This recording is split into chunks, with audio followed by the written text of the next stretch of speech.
Hello बेटा, good morning.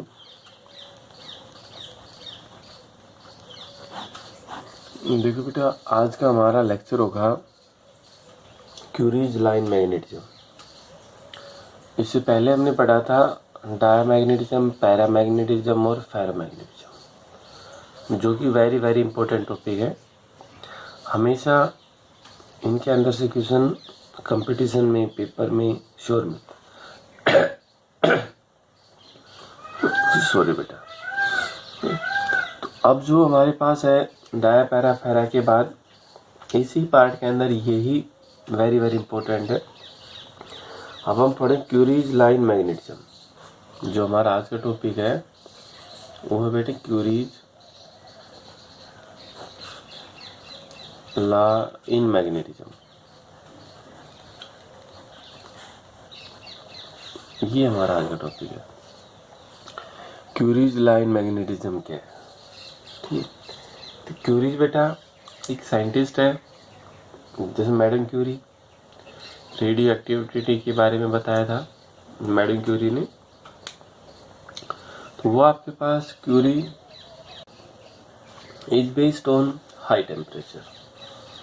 Curie है, Curie's law है ये बेटा, ये हाई टेम्परेचर के ऊपर बेस्ड है जो मैग्नेटिज्म के साथ, यानी अकॉर्डिंग टू क्यूरीज लॉ के according intensity of magnetisation I जो है आपके पास directly proportional to B. Curie's law of magnetism के अकॉर्डिंग जो आई है आपके पास, आई क्या, intensity of magnetisation is directly proportional to magnetic field induction, magnetic field, magnetic flux density. ये तीनों ही इसी के नाम है। तो आई क्या है यहाँ पर, intensity of magnetisation is directly proportional to magnetic field induction. ये तो है क्यूरीज लॉ के अकॉर्डिंग पहला पॉइंट। दूसरा पॉइंट है inversely proportional to temperature of the materials, जो सेकंड पॉइंट है। ये तो बेटा पहला point according to Curie's law. According to Curie's law second point है intensity of magnetisation I is inversely proportional to temperature of the material, is inversely proportional to temperature of the material। Curies law ये दोनों point होगी। तो बेटा ये point number first है Curie's law के according. ये पॉइंट नंबर क्या है, सेकंड। तो फर्स्ट और सेकंड दोनों से हम देखें तो क्या होगा, I is proportional to B upon T. ठीक है, आई किसके प्रोपोर्शनल होगा, बी अपॉन टी। बी क्या है, magnetic field inductions, magnetic flux density. T है टेम्परेचर। तो ये बेटा according to Curie's law I intensity of the material of the magnetism is directly proportional to magnetic field induction and inversely proportional to its temperature। इन दोनों को आपने combine लिखा I proportional to B upon T। किसके होगा, B upon T। तो बेटा but B directly proportional to किसके, H के। H का नाम क्या है, मैग्नेटिक इंटेंसिटी। एच का नाम क्या है यहाँ पर है कि मैग्नेटिक इंटेंसिटी। आई के आपके पास इंटेंसिटी मैग्नेटाइजेशन। ये ध्यान रखिए, आई जो है वो आपके पास है बेटा इंटेंसिटी ऑफ मैग्नेटाइजेशन, लेकिन जो एच है वो क्या, मैग्नेटिक इंटेंसिटी। तो अगर हम इसमें इस बी की बजाय क्या रख दें, I proportional to H upon T. किसके आ गई, I proportional to H upon T. इसको हम यहाँ ले आए, it implies I upon H is proportional to 1 by T. I upon H is proportional to 1 upon T. But I upon H किसके बराबर होता है बेटा, साई एम। जिसका नाम क्या होगा, magnetic susceptibility. It is the ratio of the intensity of magnetization to magnetic intensity. तो नेक्स्ट स्टेप में आई अपॉन एच को हम क्या लिखते हैं, psi M is proportional to 1 upon T, जो कि आपके पास प्रॉपर्टी किसकी थी, पैरामैग्नेटिक सब्सटेंस की। ये आपके पास क्या, इंडिपेंडेंट ऑन टेम्परेचर। ये आपके पास क्या हो गया कि इंडिपेंडेंट ऑन टेम्परेचर। और ये क्या होगा बेटा, और सॉरी साइम है इंडिपेंडेंट ऑन टेम्परेचर होता है डायमैग्नेटिक सब्सटेंस। जो डायमैग्नेटिक सब्सटेंस है उसके केस में साइम क्या होता है, इंडिपेंडेंट। लेकिन पैरामैग्नेटिज्म के क्या था, psi m is inversely proportional to its temperature of the material. जो मटेरियल का टेम्परेचर है उसके इनवर्सली प्रोपोर्शनल। अब हम इस प्रोपोर्शनल को हटाएंगे, कांस्टेंट यूज करेंगे।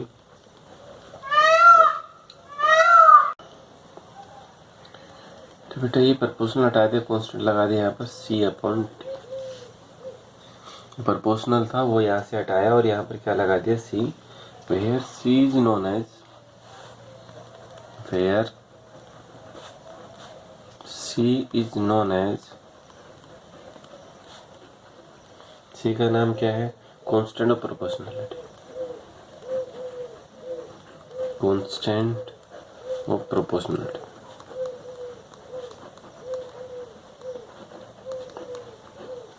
ठीक है, जिसमें सी का नाम क्या होगा, जो constant of proportionality and it's called Curie's constant.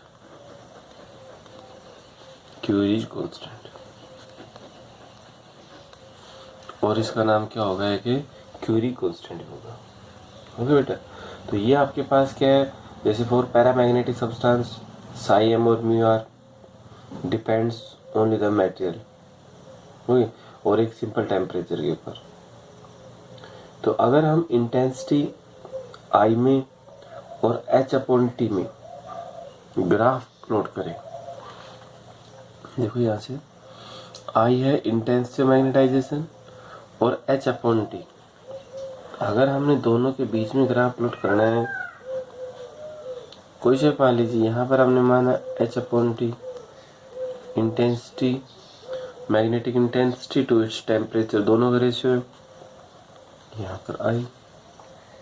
तो ये आपके पास कैसा होगा, टेम्परेचर के साथ साथ डिपेंड, इस टाइप का ग्राफ आएगा। तो ये ग्राफ बेटा किसका आएगा आपके पास, इस टाइप में, ये है एक्स और ये क्या होगा, वाई। तो इसके अंदर कुछ नहीं, जर्नल सा थोड़ा सा पढ़ना है। क्यूरीज लॉ क्या है, Curie's law is based on high temperature, एक हाई टेम्परेचर के ऊपर बेस्ड है। अब ये क्यूरी जैसे आप एक्सपेरिमेंट करोगे इसके अंदर, तो कोई भी मटेरियल है अगर उसकी आपने मैग्नेटिक बनानी है तो ये आपके पास एक हाई टेम्परेचर के ऊपर बेस्ड होगा, इंडक्शन के अंदर रखोगे, फिर प्रैक्टिकली आप इसके ऊपर करोगे। तो एक हाई टेम्परेचर के ऊपर डिवाइस बेस्ड है क्यूरीज लॉ के अकॉर्डिंग। रेडियो एक्टिविटी के बारे में भी, तो बेटा क्यूरी लॉ हाइट के साथ तो है ही है, लेकिन ये लो टेम्परेचर के ऊपर भी काम करता है।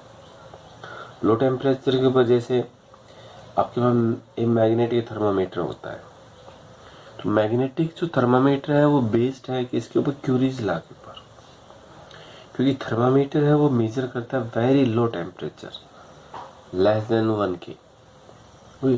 तो जो ये वेरी लो टेम्परेचर को, जो मैग्नेटिक थर्मामीटर है वो वेरी लो टेम्परेचर, जिसमें साइम पैरामैग्नेटिक की मेजरमेंट होती है, साइम है ये 1/T।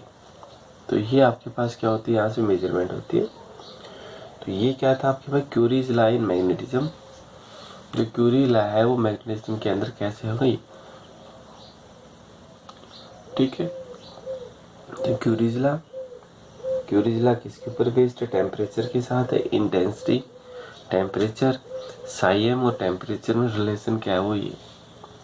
अब इसके अंदर बेटा एक टॉपिक और बचता है हिस्टैरिसीस का, सिलेबस में है नहीं, फिर भी हम उसके ऊपर एक वीडियो बना देते हैं। फिर यहाँ पर आपकी जो थर्ड यूनिट है वो और हो जाती है। जो थर्ड यूनिट है आपकी वो कंप्लीट हो जाएगी हिस्टैरिसीस लॉस के बाद। ठीक है बेटा, थैंक यू।